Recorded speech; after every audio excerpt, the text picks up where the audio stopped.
Welcome everyone to this week's video update. My name is Edwin and this time we're going to talk about our joints and about a couple of basic body mechanical principles that are necessary in order for a movement to be healthy, sustainable and supportive for your overall life.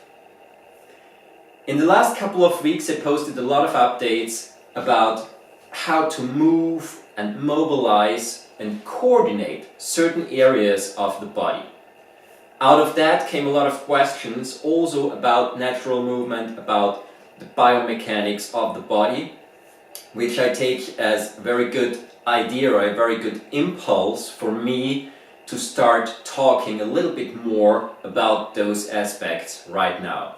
So this time we're mainly shifting our focus on the basic principles and not on a specific movement. There will be movement updates in the very near future, next week and so on, and also there are the next couple of steps for how to walk correctly, how to run and stuff like that, also sleeping positions and so on. So there is a lot of literal physical movement update in the near future. This time it's more a theoretical video. I try to keep it neat and short in order for you to be able to grasp the basic principles, and there'll be more of those theoretical aspects thrown in within the next couple of months all the time, because talking about it in one sweep will literally take a couple of weeks in one blow. So that's much too much. I'm going to discuss some very important details about our body structure and our anatomy and biomechanical basic principles. Whenever you want to jump to a specific point in the video, there is a time code list in the description below where you'll find everything, but as always I urge you to watch the whole thing once in order to know exactly what I'm talking about and what I try to explain to you. Now let's talk about our joints. We know that we have joints in our body, obviously. There are big ones like the elbows, the shoulder joints, the hip joints, the knee joints, the ankle joints. And there are very small ones, like all the tiny joints connecting the root bones in our wrists, for example. There are a lot of small joints connecting all the vertebrae with each other. There are a lot of small joints connecting all the toes and the midsection of our feet with the ankle and so on. All those joints have one thing in common.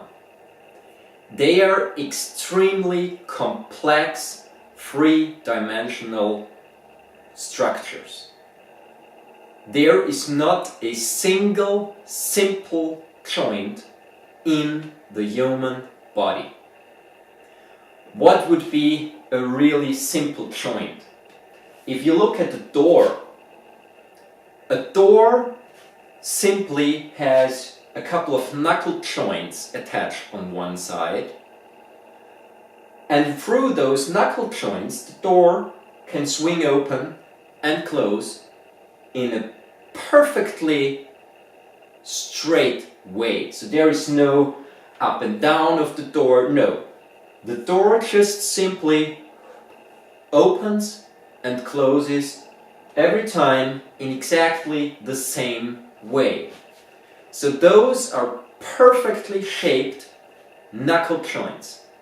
Knuckle joints in terms of you have one part of the joint and the second part of the joint, and they are linked with each other. So you have this cylindrical part of the joint and you have the exact opposite of it that's sitting on top of it, allowing for a perfect movement.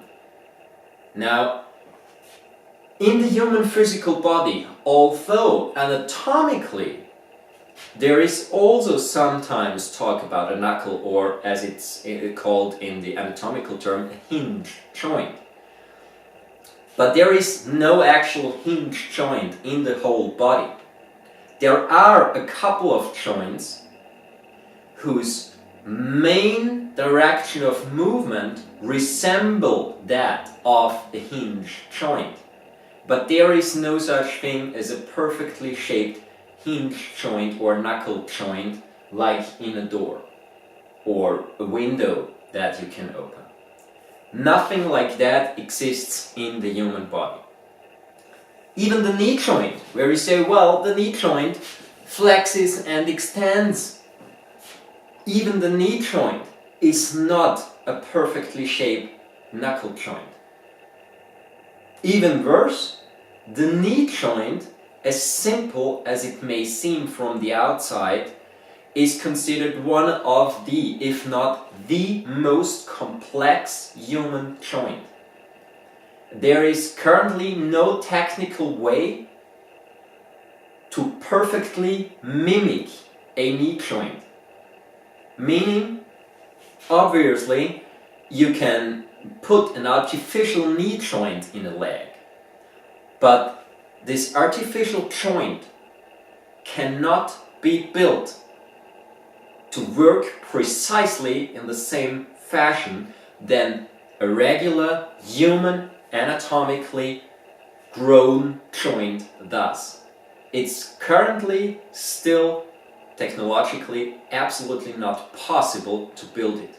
Why? Because there is a lot more to a joint than you would normally think. And here comes the next very important part. All joints are complex three-dimensional curves, meaning that throughout a movement, also the radius of those curves, they change. Which is why the human body is so extremely versatile in moving. Still, there has to be something that holds those joints together. That something depends on the joint. Sometimes it's the capsule of the joint, sometimes it's the ligaments, sometimes it's tendons and the muscles that surround the joint. So there are different ways to stabilize a joint. But all that connective tissue of the capsule, the specific angle that ligaments and tendons run around the joint, the specific change of angle of the direction that a muscle has over a joint in the course of a specific movement, changes the biomechanical principles in the joint all the time.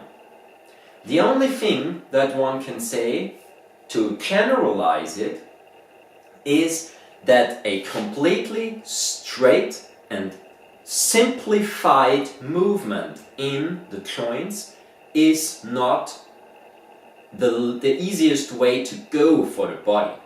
Meaning, if you stand straight like that and you simply bend your elbows without doing anything in your hands, you just simply raise your lower arms and bend in the elbow.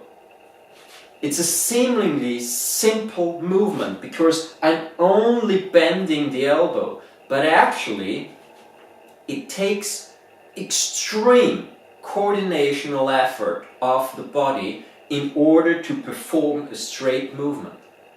The same goes for, say, a leg. If I want to bend the leg in my hip joint in a completely straight way, or extend it for that matter,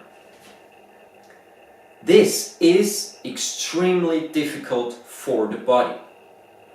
All the very sharp-edged, precise, seemingly precise movements need the most coordinational effort, because regularly there wouldn't be any straight movement in the human body whatsoever.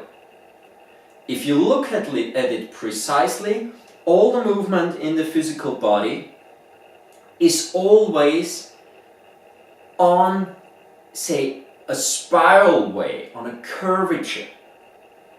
So the most physiological way, for example, to bend in your elbow, and now I'm isolating the elbow joint, which isn't a good idea, but I'm talking about that in a minute. But if I isolate the elbow joint, I'm not talking about the shoulder right now, that's what I mean. But the most physiological way to bend my arm in the elbow joint includes my hand to turn the palm upwards. That's nothing you have to think about, but if you let your arms hang like that and you bend in the elbow, the most natural movement is a spiral in my forearm, a supination as it's called in anatomical terms. That's a pronation with the palm facing down, and the supination is when the palm is turning upwards. Now this happens for once because the elbow joint is not a perfect knuckle joint. The elbow joint is a really complex joint as well, joining 3 bones together. That's one thing. And the other thing is that one of the tendons of the biceps actually wraps around the radius. So in an extended and pronated way, when the palm faces to the rear, now one of the attaching parts of the biceps actually wraps around this outside bone, the radius, which is the outer bone, the bone that's on the thumb side of my forearm. Now this tendon wraps around like so. Now whenever you use your biceps to pull your forearm upwards, the natural way is that this rolled in tendon actually pulls the radius to the outside, thus rotating the palm upwards. If I do not want that, if I just simply want to bend my elbow without any movement in my hand, or with my hand still facing downwards, then this means that I need antagonistic muscles in order to counteract this natural rolling motion from one of the biceps tendons. So you see, whenever you want a perfect movement, the body has to use more muscles and has to coordinate them in a completely different way than if, say, you just simply do a movement and you allow the body to flow in its natural form. Obviously, throughout the day, we're doing a lot of movement that require high coordinational effort.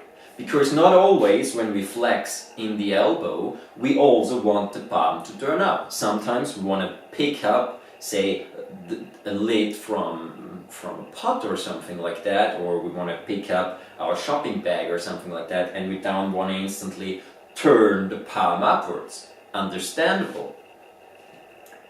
But the question is, what effort do I put into moving my joints when I have a choice?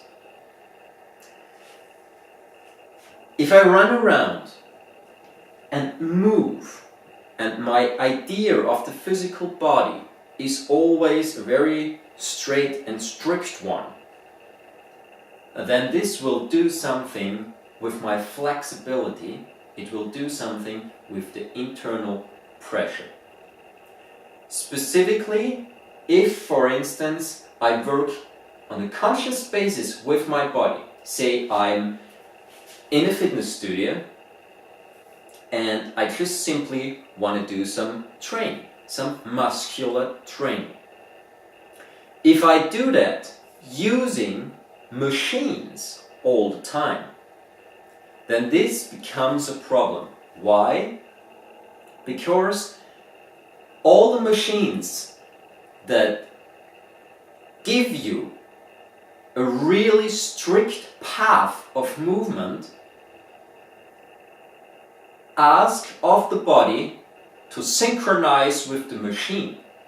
Now, we are not a machine, and we are not built to synchronize with a machine. We can do it, but it will increase the pressure in the joints, and it will mess up our coordination, our intramuscular and the intramuscular coordination and the coordination of the joints towards each other. Just before I said I'm only focusing on the elbow in the example I gave. So I'm not taking the shoulder in account. Because the biceps obviously is a muscle that's not only affecting my elbow joint, the biceps is a muscle that also affects my shoulder joint because it's a muscle that connects over two joints, elbow and shoulder joint. So whenever I bend my elbow, there will naturally also be an effect on my shoulder joint. One that I have to counteract or balance out as well whenever I do a free movement that is not precisely running in the way the body is built. What does this mean if I isolate one joint? If I isolate one joint that is connected to a muscle like the biceps that runs over two joints, then I create tension in the second joint that I'm not using for a movement. Now here's an interesting thing. The connective tissue, just giving you an example, the connective tissue surrounding the biceps is directly linked, physically linked, not I can think about it or something like that. No, it's physically linked with the fascia or the connective tissue layer in your lower back, with the fascia thoracolumbaris. Now the point is, whenever you work isolated, just using your elbow or your elbow joint, the tension in the connective tissue surrounding the biceps transmits through the second joint as well, no matter if you have your upper arm resting somewhere or not. The tension transmits over the second joint and into all its other connections in the body, meaning that the tension also transmits, for instance, in the fascia thoracolumbaris, which is the lower back fascia, where all the big muscles of the back are connected, like the latissimus dorsi, quadratus lumborum, and so on. So there is a lot of muscles and a lot of connective tissue in the human body, and it all creates a perfectly functional web. And in order to train as physiological as possible, you need to take that into consideration. So, sitting in a machine, say a butterfly, they'll only allow you an opening and closing of your shoulder joints in the front within a very specific angle. Creates a lot more pressure throughout the whole body, not just the shoulder joints, then, say for instance, you're working with free weights. Working with free weights, or say working with a cable, is always a lot better. Or working, that's the best even, working somewhere outdoors, using just natural environment, using logs or something like that, or just doing some sort of natural movement outdoors, or work with the ropes and stuff like that. Everything that allows your body to use its natural body mechanics is a plus in your workout. Whenever you do your workout with machines, or say with this biceps curling machine where you have the upper arm completely fixed on the machine and you try to simply isolate your elbow joint, you don't have any movement in your hand whatsoever. Now again, if you work with free weights, picking them up like so curling up, that's the much better way to go, because it trains the muscle, but it also trains the natural coordination of the muscle without putting any additional internal pressure on the structures. Whenever you want to do some training, I understand that one uses additional external force in order to have a training effect. Say, yeah, you're lifting weights, or you're pushing, or doing a push-up or a pull-up or something like that. So somehow you try to move something in the outside.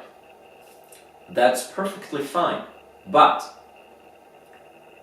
the body has big problems with internal pressure that is unnecessary. That's actually something that creates a lot of distress in the body. Adding a couple of kilos to your workout instead of just moving your arms like so, or doing squats or something like that without any weight, is fine, as long as you use the proper body mechanics. Because an improper body mechanic puts internal pressure on the body in ways that creates this distressful internal aspect. It creates tension and friction in the body, and that's where the danger of hurting yourself comes from. It's very important to understand.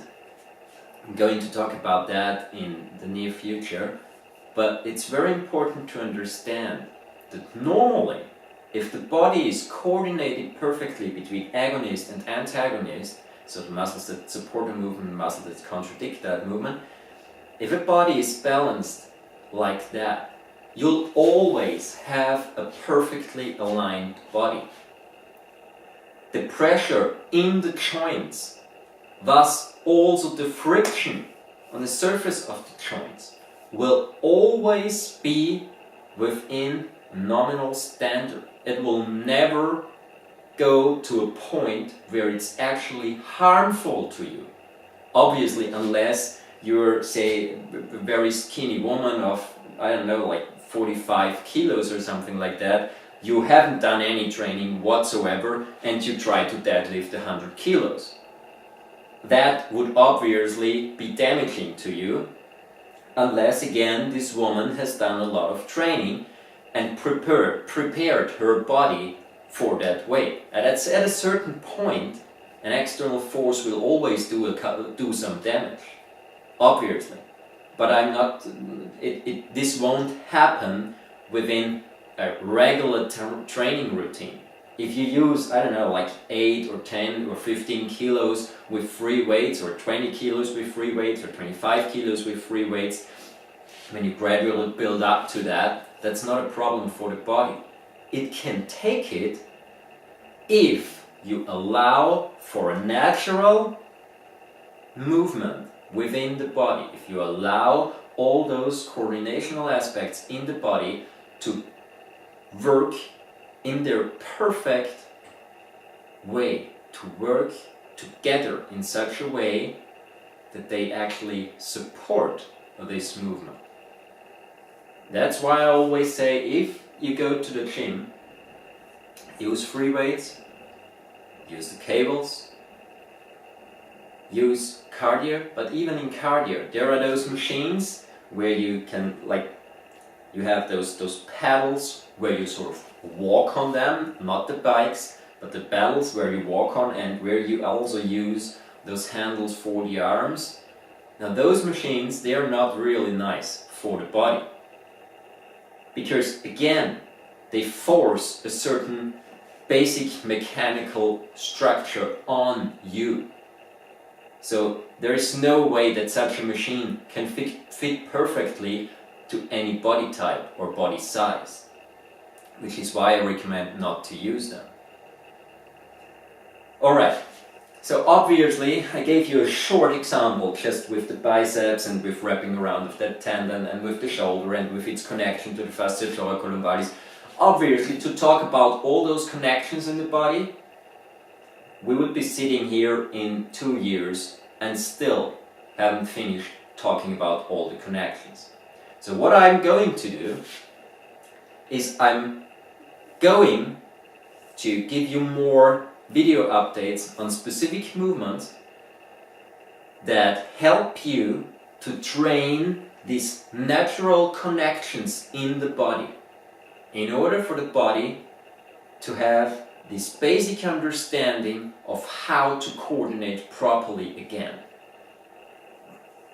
Why are there sometimes problems? Because there are a lot of people out there running around with very bad coordination.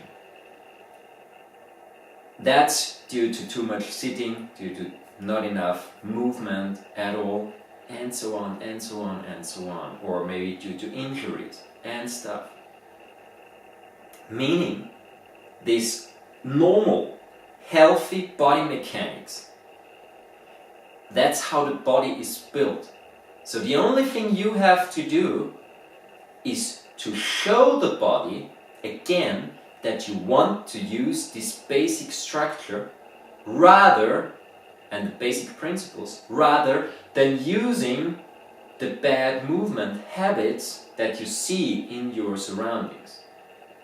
Because in your childhood, in the phase between being a very, very, very small baby and then, say, your mid-20s, that's the time when you naturally try to synchronize with your surrounding, also by taking on habits in order to look the same, to look similar, in order to be accepted. It's not necessary at a certain point anymore. And that's the point where it's a lot better for you to restart the original program in the body and tell it, hey, now I know who I am. Now I know I don't necessarily need physical synchronization in order to be accepted in my work environment or stuff like that. I can have a very healthy body structure and still work in that office programming I don't know what. And that's the point. That's the switch you have to flip. It's not about learning something new. It's about taking one step back into the point where you use your body the way it is built. This is also why training this specific coordination comes rather easy, because the body recognizes it and understands, whoa, okay, exactly. That's how I worked before all the junk got on top of me. And that's the thing. You free yourself literally, physically, as well as also from bad synchronizational aspects. And this will set you back into a much more flowing, much more relaxed, much more healthy, and massively stress-reduced point. That's how you can use natural movement in order to become centered and calm and 100% you yourself again. If you have any questions to this video, and I could imagine that you have, then please leave them in the comment box below. I'll answer them as far as possible. Other than that, I hope you liked the video. Give it a thumbs up if you liked it, share it, and also check out all the other videos so that you know what I was talking about when I said all the specific movements that I showed within the last couple of videos. As I said before, this was a theoretical video update. There will be moving updates in the very near future again. So hope to see you around. Make sure to subscribe. Thanks for watching and have a wonderful time.